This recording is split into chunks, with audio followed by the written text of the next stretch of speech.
Welcome to Pixel Composer 1.21.9 beta. So it's been a while, definitely been longer than usual for this version to come out. And it's not because there are a lot of new features in this one too, most of them are on the Mac release and the improved documentation, but we're gonna talk about that later. Right now, let's take a look at what's new in this one. First, we have the new rework canvas node. So this node has been rewritten from scratch, mostly to focus on stability of the node, because it's a node that requires a lot of manual work to go and draw stuff, and I don't want your drawing to just disappear, which did happen in the past. So I hope that with this new rework node, it will be way more stable now. I also changed how you interact with the node as well. So when you double click on it, instead of editing it in the preview panel like this, it is now create their own panels with mostly the same tool that you can use to edit the node, right? Then we have some new node. We have the transform part 3D node. So this is the same as the transform part, it's just in 3D. So now you can move the part, you can rotate it, you can scale it in 3D instead of in 2D. And then we have uniform array node. This one is such a node that creates an array of the same values. So it can be useful in, for example, a stacker node like this. When you want to stacker same animation, normally you need to have like an array node and then plug in the same input multiple times. But now you can just have one uniform array node and you can control the length of the array in here. And then we have improvement to the already existed node. Like I've said, this one is pretty light on feature. We have improvement on the part modifier, stuff like the web part or the spiral part now have dedicated control for the part looping properties, just to improve the quality of the output part. The frame loop node now have ping pong loop types, so now you can just have the loop ping pong back and forth, right? The lighten properties of the vignette node is now a slider, so it's like a floating point value instead of a toggle. Give you more control over the effects. The grid warp here now have Bezier control instead of just a linear point control. The MK rocks also got a bunch of new properties to improve the visual of the node and also allow you to modify more stuff inside the node itself. Then we have improvement over the user interface. The big one here is that the dialog box is now composable. So when you open like a notification panel like this, you can now have another panels and you can now compose the panel inside this floating dialog box, right? So you can have floating dialog box with multiple content inside it. And this will be useful for the next feature, which only available for Windows unfortunately.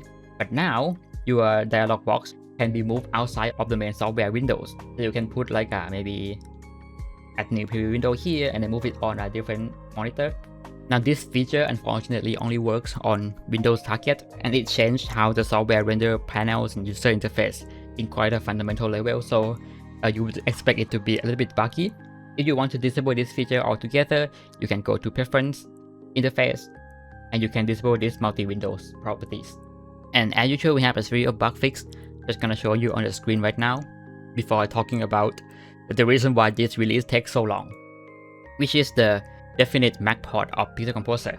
And I say definite because there used to be an old Mac release of the software in the past, but that build is just so broken, it's basically just unusable. Because to build on like a Mac OS, you need to have Mac OS device, right? So that build is actually built on my old Mac Mini. But because it's a Mac Mini, it doesn't have monitor, I have to connect everything to like my current monitors.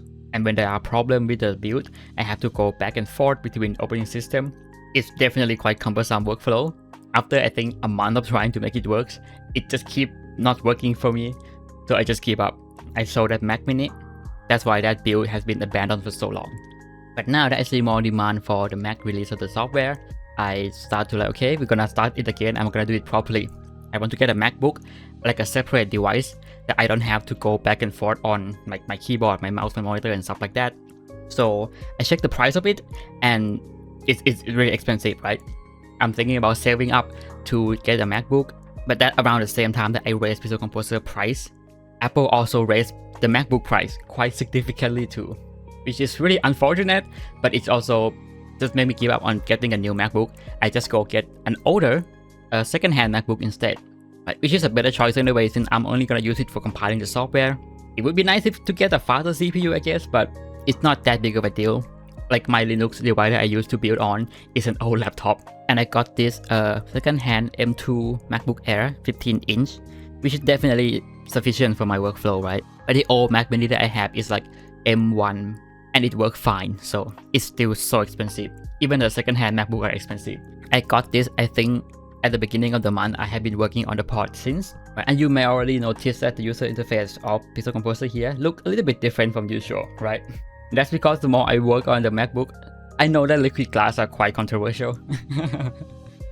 Some people really hate it, some people really like it. I'm kind of in the middle. I think I appreciate how it looks different from Windows, at least, right? Definitely look more interesting than Windows. So I add new theme for Pixel Composer, inspired by the liquid glass, right? So we have all these floating toolbar, we have all this more rounded corner. Now this theme is not exclusive for Mac. You can just go to the theme here. It's called Default Mac. It's a default theme for the Mac version, but I also ship it to other operating systems as well. And one more thing that I appreciate about Mac, and especially MacBook, is how good the trackpad is.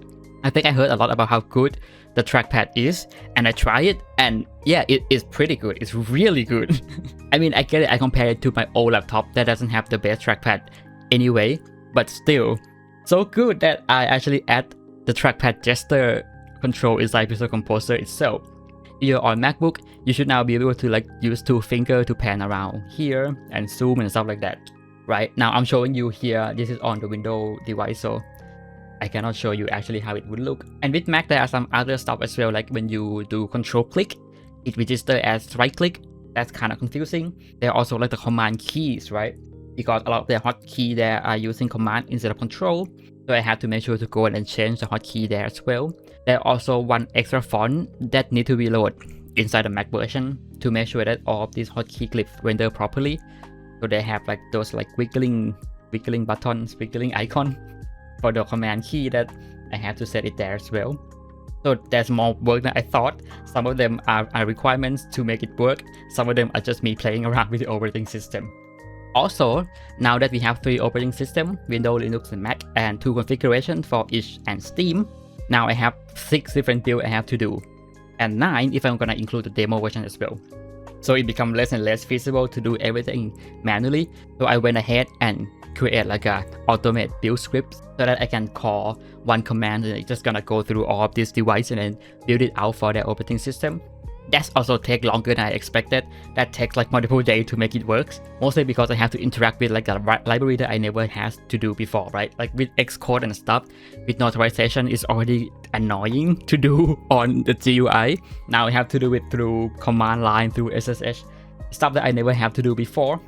That's definitely why the build takes longer than usual. And another work that I spent some time working on is the documentation. So inside Pixel Composer here, when you click on a node, you can press F1. And it's gonna ask you to open the documentation for that node. However, the documentation used to be really not useful, right? It doesn't have a lot of information in there. It's just reflecting the content inside the code itself. So I went ahead, go through every single node in the software. There are a lot of nodes in the software, I think like 500 something, and try to add more information about some properties. And it's not all properties. I just focus on the properties that are not clear on what it does, right? Yeah, some node it still doesn't have a lot of information. It's still an ongoing progress, right? I still have to go in and add more detail for sure, but there's just so many nodes in the software. It gonna take some time. And yeah, that's generally why this build takes so long. And also, especially with the Mac build, it's still really new. Not a lot of testing on different devices. I would expect it to still have a lot of bugs there as well. Especially with shader. Shader is another stuff that works differently on different operating systems. I haven't tested every single node in Mac yet. So there might still be some nodes that work differently or doesn't work at all. So if you have a problem, if you have a bug, a crash or whatever, please report it to the Discord channel. That's gonna be where I'm active the most, so that I can go in and fix it for you. Because my main device is still a Windows version, so if there's bugs that only exist on like a Mac or on Linux, then I would never be able to find it. So please report all the bugs you found to the Pixel Composer Discord channels. But this will be all for today. So thank you everyone for watching. Special thanks for all the Patreon supporters. And yeah, see you in the next one.